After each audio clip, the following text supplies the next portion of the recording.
AICC General Secretary Dr. Nasir Hussain, who is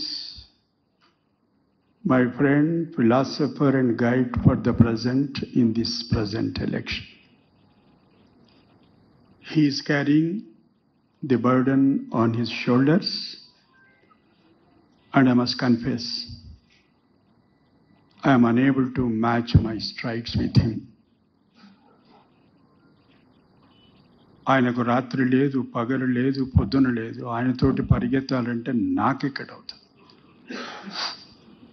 suddenly he will come in the evening and tell me, sir పొద్దున్నే లక్నోకి పోతున్నాం sir.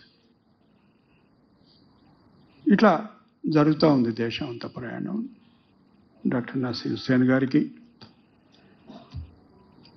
గౌరవ మంత్రివర్యులు, మిత్రులు దామోదర్ రాజనరసింహ గారు, తుమ్మల నాగేశ్వరరావు గారు, వివేక్ గారు, జూపల్లి గారు, మిత్రులు పొంగులేటి శ్రీనివాసరెడ్డి గారు, శ్రీహరి గారు, అక్కలనాలనో చెల్లెళ్ళనాలనో ఇద్దరు చెల్లెళ్ళు ఉండే ఇక్కడ గౌరవ మంత్రులు సీతక్క గారు, సురేఖమ్మ గారు, చీఫ్ విప్ ఆది శ్రీనివాస్ గారు, ఇంకెవరైనా మంత్రులు ఉంటే మర్చిపోయినా నేను. తుమ్మల నాగేశ్వరరావు గారిని సంబోధించిన అనుకుంటా, సీనియర్ మోస్ట్ లీడర్. ఇంకొక ఆయన ఉన్నాడు, చెప్పండి సార్ ఆయన పేరు. ఆయన పేరు చెప్పండి సార్. అక్కడికే వస్తున్న మీరు నాకు చెప్తున్నారు. 50 సంవత్సరాలు అంటే అర్ధ శతాబ్దంతో పెనవేసుకున్నటువంటి బంధం కేశవరావు గారితో. సీనియర్ విద్యార్థి నాయకులుగా ఉన్నప్పుడు మేము విద్యార్థులం. ఆ విధంగా ఆయన కీర్తిశేషులు జైపాల్ రెడ్డి గారి కంటే కూడా విద్యార్థి రాజకీయాల్లో సీనియర్. వారికి గౌరవనీయులైన నా ఓటర్ మహాశయులు ఈ పక్క కూర్చున్నారు. వాళ్ళను మర్చిపోయిన అనుకుంటే చాలా ప్రమాదం. వాళ్ళందరికీ పేరు పేరున గౌరవ శాసన సభ్యులు, శాసన మండలి సభ్యులు, వివిధ కార్పొరేషన్ల చైర్మన్లు, అందరికంటే ఎక్కువగా పాత్రికేయ మిత్రులు, సోదర సోదరీమణులకు అందరికీ నమస్కారం. ఇది ఒక అపూర్వమైన, అనిర్వచనీయమైన ఆనందం. ఒకవైపు ఈ బాధ్యతను నేను మోయగలుగుతానా, సఫలీకృతుడినైతే మీ అందరి ఆశలు, ఆశయాలు నెరవేర్చగలుగుతానా అనేటువంటి ఒక సందిగ్ధావస్థ.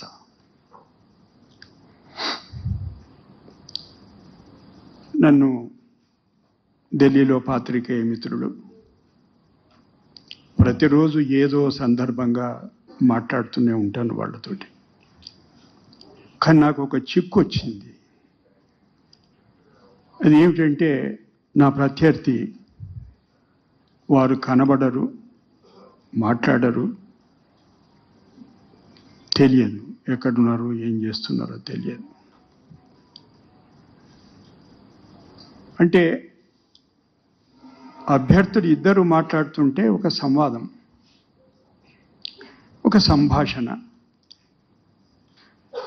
ఓటర్ మహాశయులకే కాకుండా ప్రజలకు కూడా పరిచయం చేసుకునేటువంటి అవకాశం ఉంటుంది. కానీ నాకెందుకో అవకాశం దక్కలేదు. అయితే నన్ను ఎవరు అడిగినరు, అధ్యక్షులు ఎంతసేపు నేను మాట్లాడవచ్చు? ఎంతసేపు మాట్లాడవచ్చు?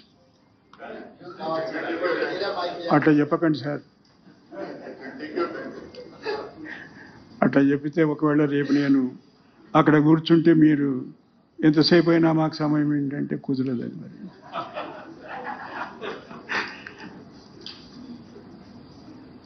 చాలా మంది పాత్రికేయ మిత్రులు అడిగినారు, ఎందుకు మీరు ఈ రాజకీయ ముళ్ళ కిరీటాన్ని నెత్తిలో పెట్టుకున్నారు? మీరు ఒక న్యాయమూర్తి, 53 సంవత్సరాల నుంచి న్యాయశాస్త్రంతో పెనవేసుకున్నటువంటి పేగుబంధం ఎందుకు అంటే నేను ఒకటే మాట చెప్పిన,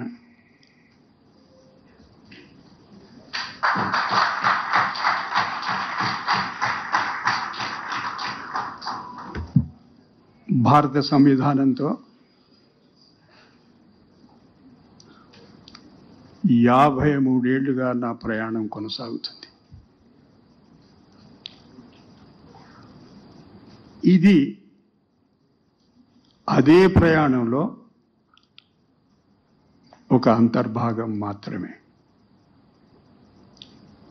ఎందుకంటే ఉపరాష్ట్రపతి పదవి రాజకీయపరమైనటువంటి పదవి కాదు. ఇప్పటి వరకు 1, 2, 3, 4, 5 సార్లు రాజ్యాంగం మీద ప్రమాణం చేయడం జరిగింది. రాజ్యాంగానికి నిబద్ధుడినై ఉంటాను, విధేయుడై ఉంటాను. రాష్ట్రపతి ఉపరాష్ట్రపతి దగ్గరికి వచ్చే వరకు సంవిధానం ఏం చెప్తుందంటే విధేయుడై ఉంటానే కాదు, సంరక్షిస్తాను. I'll defend and protect the Constitution of India as by law established. అందుకొరకు partly in English, partly Telugu, because some friends from media may be there from English medium also. ఇది నా ప్రయాణంలో ఎటువంటి బ్రేక్ కాదు, ప్రయాణం కొనసాగింపే. అందుకొరకు నేను రాజకీయాల్లో ప్రవేశించలేదు. ముఖ్యమంత్రి రేవంత్ రెడ్డి గారు ఒక మాట అన్నారు, ఆయన ఏ పార్టీకి చెందనివాడు. నేను ఏ పార్టీలో నాకు సభ్యత్వం లేదు, ఇదివరకు లేదు, ఇప్పుడు లేదు, ఇక ముందు ఏ పార్టీ సభ్యత్వం స్వీకరించదు. కానీ నాన్ పొలిటికల్ పర్సనాలిటీ అనో వ్యక్తి అనో సబబుగా. ఎందుకనకంటే రాజ్యాంగం పట్ల విధేయత ఉన్న ప్రతివాడు, ఓటు వేసే ప్రతి పౌరుడు ప్రత్యక్షంగానో పరోక్షంగానో రాజకీయపరమైనటువంటి అభిప్రాయం కలిగి ఉంటాడు. నేను కూడా ఈ దేశ పౌరునిగా ప్రతి ఎన్నికల్లో క్రమం తప్పకుండా ఎన్నికల్లో పాల్గొంటాను. పౌర సమాజం ప్రతినిధిగా వివిధ సమస్యల పట్ల, సమాజం ఎదుర్కొంటున్నటువంటి సమస్యల పట్ల మాట్లాడుతుంటాను. మీకు అందరికీ పరిచయమే. పౌర హక్కుల గురించి మాట్లాడుతుంటాను, సామాజిక న్యాయం గురించి మాట్లాడుతుంటాను, రాజ్యాంగంలో పొందుపరిచినటువంటి ఆదేశిక సూత్రాల గురించి మాట్లాడతాను. నన్ను మొన్న ఎవరు అడిగారు ఢిల్లీలో, ఏమండి ఫలానా ఆయన మిమ్మల్ని ఫలానా అంటున్నాడు కదా. ఆదేశిక సూత్రాలు చదవండి ఒకసారి. ఆదేశిక సూత్రాలు అమలు చేసే ప్రభుత్వాలు, వాళ్ళు తెచ్చేటువంటి విధి విధానాలు, ఒకవేళ అవి అదే సిద్ధాంతం అయితే నేను ఆ సిద్ధాంతానికి చెందినవాడిని. ప్రాథమిక హక్కులతో పాటు ప్రభుత్వాల మీద బాధ్యత ఉంది, ఆదేశిక సూత్రాలు అమలు చేయాల్సింది. ఏమిటది? వనరుల సంపద ఎవరి చేతిలో కేంద్రీకృతం కాకుండా ప్రణాళికలు రచించండి. ఇది రాజ్యాంగంలో ఉండేటువంటి ఆదేశిక సూత్రాలు చెప్తున్నటువంటి మాట. స్త్రీ పురుష సమానత్వం పాటించండి ఆదేశిక సూత్రాలు. వీటిని అమలు చేయమని అడిగితే, వీటి గురించి మాట్లాడితే మీరు ఫలానా ఏదో ఇదో అంటే, ఇంతకుముందు నన్ను ఎవరో మిత్రులు అడిగారు, మీకేమన్నా బాధ కలిగిందా అని. నాకు అసలు బాధ కలగలేదు. ఏదో ఒక తీర్పు గురించి చర్చ ప్రారంభమైంది.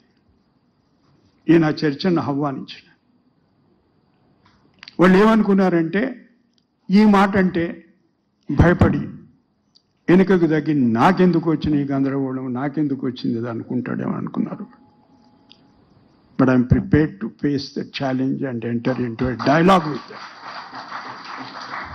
చర్చించండి, సంభాషించండి. కానీ ఒకే ఒక చిన్న కోరిక కోరిన,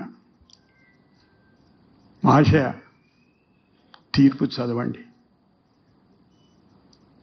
నేను ఎక్కడన్నా ఎవరినన్నా సమర్థించినట్టు దాంట్లో ఉంటే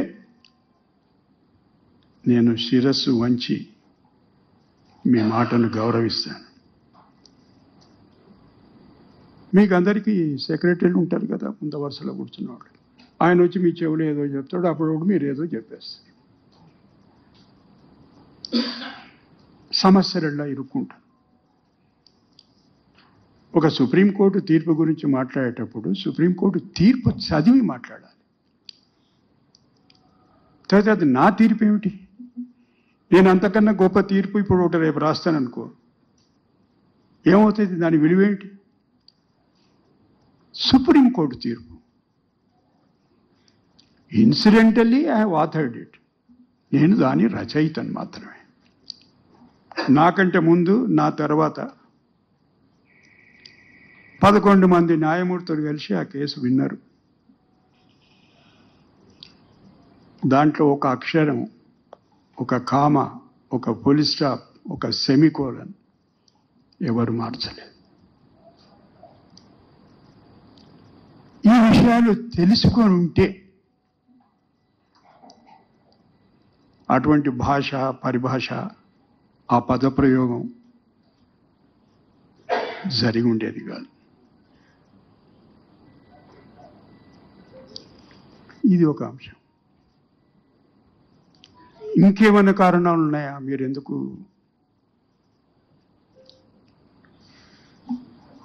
వాళ్ళు చేసిన ఈ అభ్యర్థనను మీరు ఎందుకు ఒప్పుకున్నారు? రాజ్యాంగం, ప్రజాస్వామ్య వ్యవస్థలు, రాజ్యాంగ వ్యవస్థలు మసకపారుతున్నటువంటి సందర్భం. నా వంతు కర్తవ్యమే కాదు, ప్రతి పౌరుడి కర్తవ్యం గొంతెత్తి మాట్లాడాల్సిన అవసరం. నేను దీన్ని 53 సంవత్సరాలుగా ఎట్లా మోసుకొని తిరుగుతున్నానో, మీరందరూ కూడా అదే మాట మాట్లాడాల్సినటువంటి సందర్భం.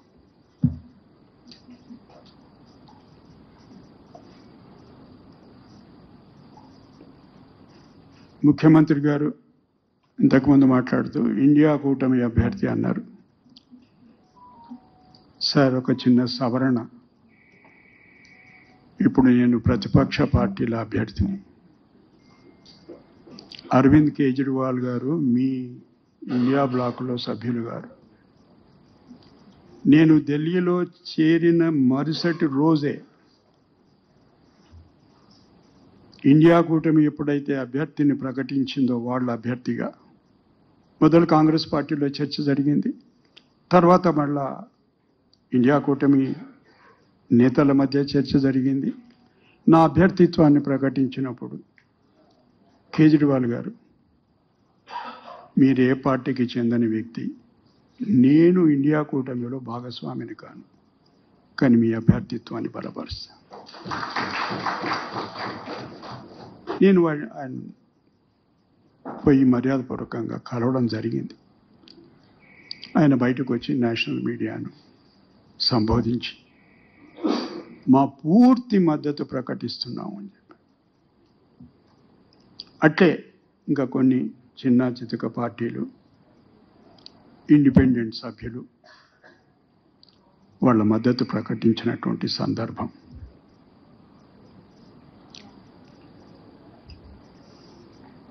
ముఖ్యమంత్రి గారు మాట్లాడుతూ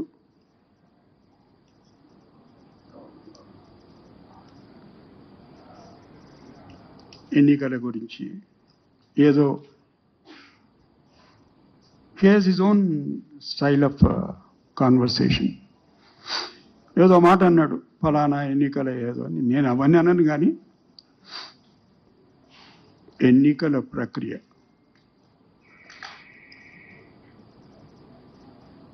ఈ దేశంలో ప్రమాదంలో పడబోతుంది అనేటువంటి సంకేతాలు కనబడుతున్నాయి. మీరంతా ఈ ముందు వరుసలు కూర్చున్నాడు, మిత్రులు, శాసనసభ్యులు, శాసన మండలి సభ్యులు సభాధ్యక్షుడిని సంబోధిస్తూ సార్ అంటారు. ఇప్పుడు ఒక కొత్త సార్ వచ్చింది మనకు. నేను ఎవరితో పత్రిక వాడితో మాట్లాడుతాను, నీకు నయీ ముసీబత్ ఆ గయి जी हाँ सरकार दर आई सेड सो एक नई मुसीबत आ गई है.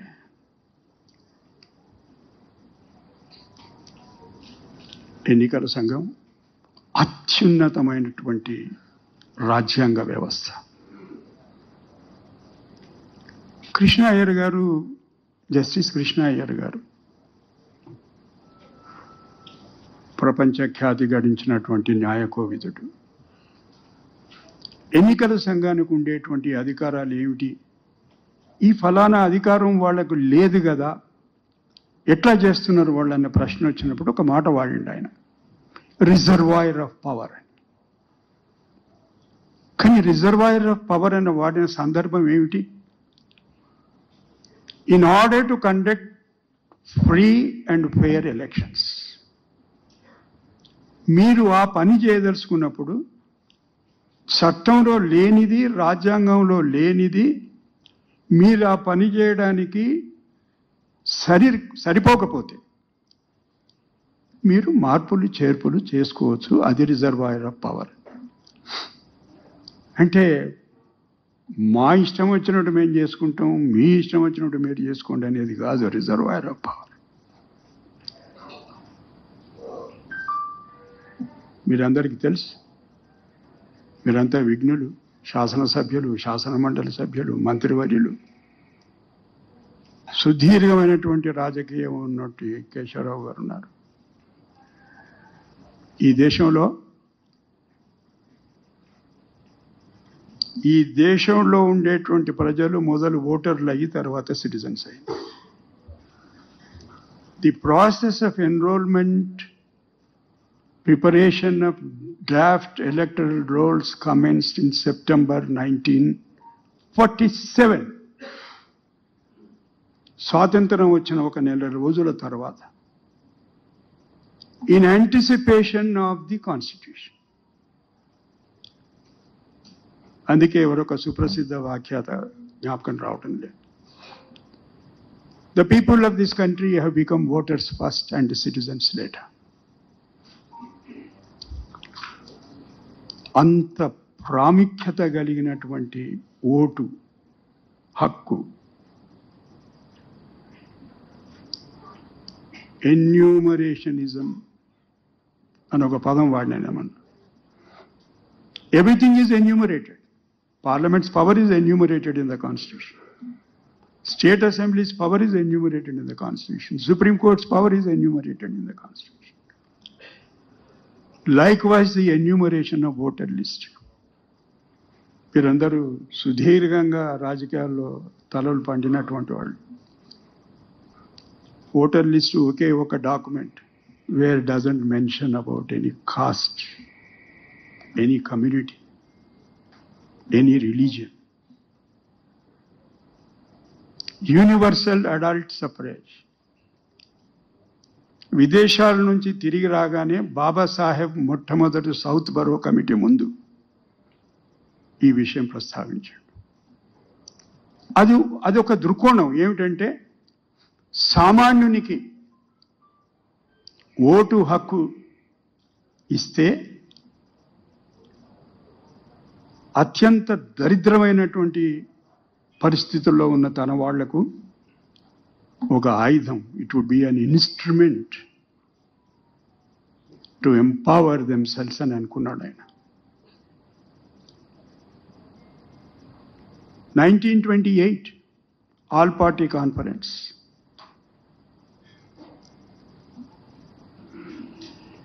మోతీలాల్ నెహ్రూ గారిని అడిగినటువంటి సందర్భం, యూనివర్సల్ అడల్ట్ సఫరేజ్ ఉండాలన్నా లిమిటెడ్ సఫరేజ్ ఉండాలి. సుదీర్ఘంగా చర్చించి ఒకే ఒక మాట అన్నారు, ఈ దేశంలో ఉండే ప్రతి పౌరునికి ఓటు హక్కు ఉండాల్సిందే. ఇంత చరిత్ర ఉన్నటువంటి ఈ ఓటర్ లిస్టును ఆషామాషిగా ఏదో చిత్తుకారమైనట్టు మా ఇష్టం ఉన్న పేరు రాస్తాము, మా ఇష్టం ఉన్న పేరు తీసేస్తాం.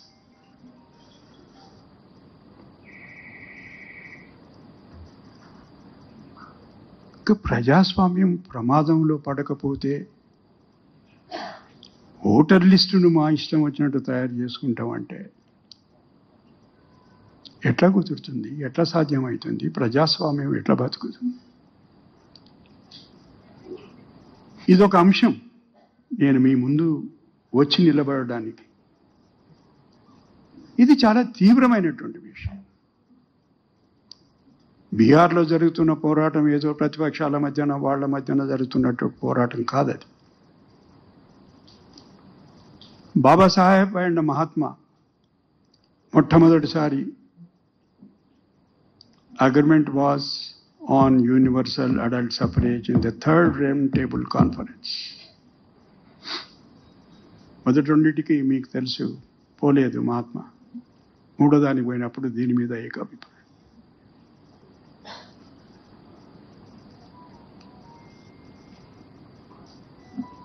కాన్స్టిట్యూంట్ అసెంబ్లీ రాజ్యాంగ పరిషత్తు చర్చలు ఒకవైపు, దానికి ఒక సెక్రటేరియట్ ఉండేది మీకున్నట్టు. ఆ సెక్రటేరియట్కు చెప్పినారు ఏమిటంటే మీరు ఓటర్ లిస్టు తయారు చేయండి.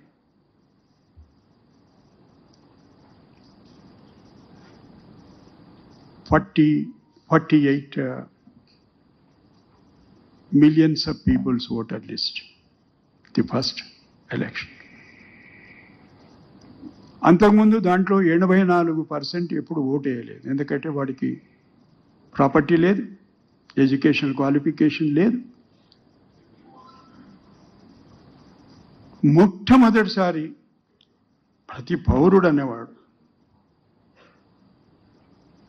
ఓటేసింది ఫస్ట్ ఎలక్షన్స్లో because of the universal adult suffrage.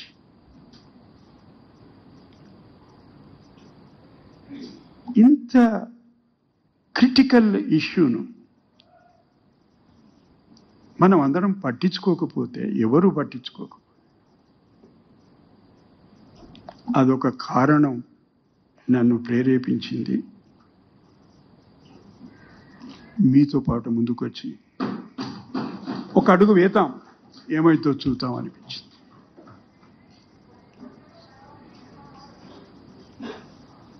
Sir ఒక విషయం చెప్తాను, చాలా టైం తీసుకున్నా, ఒకటే విషయం చెప్పి ముగించేస్తాను.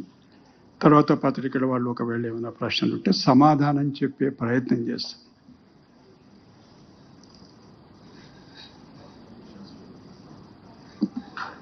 ఇంటి నంబరు లేవు, ఎట్లా మరి? ఎట్లా ఎన్యూమరేట్ చేయడం? ఎట్లా? ఓటర్ లిస్టు తయారు చేసే వాళ్లకు సూచన చేసింది సెక్రటేరియట్. గౌరవప్రదమైనటువంటి వ్యక్తులు, ఆఫీసర్లు, అందరినీ కాదు, ఎవరిని పడితే వాడిని పెట్టి ఎలక్షన్ ఫండ్లు పెట్టకండి. ఆ లొకాలిటీలో, ఆ బస్తీలో, ఆ కాన్స్టిట్యున్సీలో ఒక పేరు ప్రఖ్యాతులు ఉన్నటువంటి ఆఫీసర్ను నియమించి ఇళ్లకు నంబర్ వేయండి. నార్త్ ఈస్ట్ నుంచి మొదలుపెట్టి సౌత్ వెస్ట్లో వేయండి. స్త్రీమూర్తులు రెండు రకాలప్పుడు, ఒకటి వాళ్ళు వాళ్ళ పేరు చెప్పారు, అతి కష్టం మీద వాళ్ళ పేరు చెప్పిన వాళ్ళ భర్తల పేరు చెప్పరు. ఎట్లా ఎలక్టరల్ రోల్ తయారు చేసేది ఎట్లా? డ్రాఫ్ట్ ఎలక్టరల్ రూల్స్లో ఏం చేసిందంటే ఏబిసిడి వైఫ్ ఆఫ్ XYZ ఆయన పేరు రాశాడు. అతి కష్టం మీద పక్కన తెరుచుకున్నట్లు. అంటే ఎంత కఠోరమైనటువంటి పరిస్థితి. రవాణా సౌకర్యం లేదు, కాగితాలు లేవు రాయడానికి, ఇంక్ లేదు, ప్రింటింగ్ ప్రెస్లు లేవు. ఒక్క మనిషి Sukumar Sen, the first election commissioner, did this wonder. ఒక్కరు మాట్లాడారే. ఇది కూడా మీరు ఇచ్చిన హక్కేనా? This is part of the narrative of national struggle. Colonialism నుంచి, బానిసత్వం నుంచి బయటపడ్డామని చెప్పుకోవడానికి గుర్తు అది.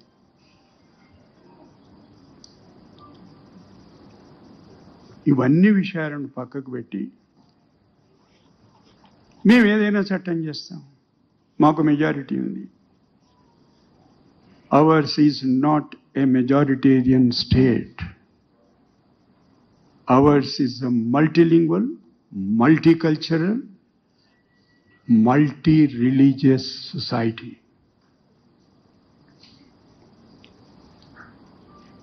Constitution doesn't give power to anyone. Constitution's job is to limit your power. Revanth Reddy గారి ప్రభుత్వం ఉంది, ఇక్కడ మెజారిటీ ఉంది, చట్టాలు చేస్తున్నారు, సవాళ్లను ఎదుర్కొంటున్నారు. అది వేరే సంగతి, దాంట్లోకి నేను బోదలుచుకోను. ఒక చట్టం చేయొచ్చునా? రేపటి నుంచి ప్రతిపక్ష సభ్యులందరూ తల కిందికి కాళ్ళు మీదికి చేసి నడవండి. ఆయన ఒకవేళ అటువంటి చట్టం తేదలుచుకుంటే ఆయనకు మెజారిటీ ఉంది కనుక పాస్ అవుతుంది. Would it be constitutionally a valid legislation? ఇంత చిన్న సత్యాన్ని గ్రహించలేకపోతున్నారు అని నేను అనను. ప్రతి విషయం తెలుసు. దట్స్ వై సెడ్, ఎవరు అంటారు నాతోటి మాట్లాడుతూ, లేదు సార్ వీళ్ళు కాన్స్టిట్యూషన్ లాక్ స్టాక్ బ్యారెల్ మార్చేస్తారని. మార్చేసాల్సిన పని లేదు. మార్చకుండానే విధ్వంస రచన కొనసాగించవచ్చు. నేనంటున్న మాట కాదు. బాబాసాహెబ్ నిజ్ నవంబర్ 48 లెక్చర్ సమాధానం ఇస్తూ,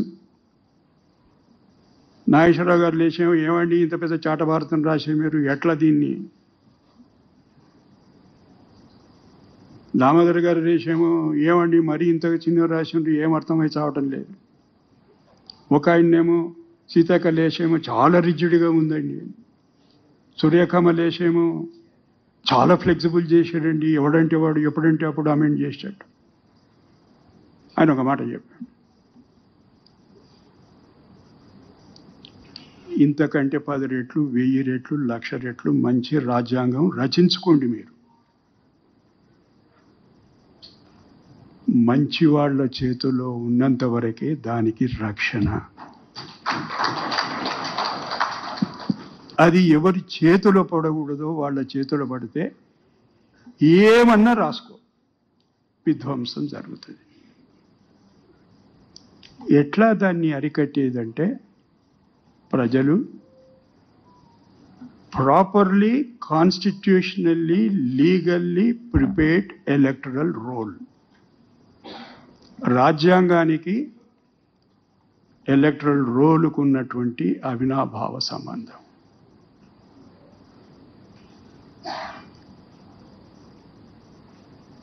ముఖ్యమంత్రి గారు ఇప్పుడు ఒక పత్రం ఆవిష్కరణ చేశారు. అది మీ ముందుంచి నేను, ఎందుకంటే ఈ మధ్యన ఏం పనిలేదు కనుక మేము కూడా బాగా ఉపన్యాసాలు మొదలుపెట్టాం. నన్ను మొదలెవడో ప్రెస్సోడు అన్నాడు, సార్ మీరు మొదలు మాట్లాడేటప్పటికి ఇప్పటి మాట్లాడడానికి ఇంత తేడా వచ్చిందంటే నేను కూడా బాగా ముదిరిపోయినా, నాకు తెలుసు మిమ్మల్ని ఎట్లా అయ్యారు. అది ఏమిటి ఇప్పుడు వారు విడుదల చేసిన పత్రం అంటే హిందీలో ఇంగ్లీష్లో ఉంది. ఎంతమంది పార్లమెంటు సభ్యులు ఉన్నారో వాళ్ళందరికీ ఒక విజ్ఞప్తి చేసి వ్యక్తిగతంగా వాళ్లకు రాసినటువంటి ఉత్తరం వారు ఇప్పుడు రిలీజ్ చేశారు. అట్లా రాసేటువంటి హక్కు నాకొక్కడికి మాత్రమే ఉంది. ఎందుకొరకంటే నేను ఏ రాజకీయ పక్షానికి చెందినటువంటి వాడిని కాదు.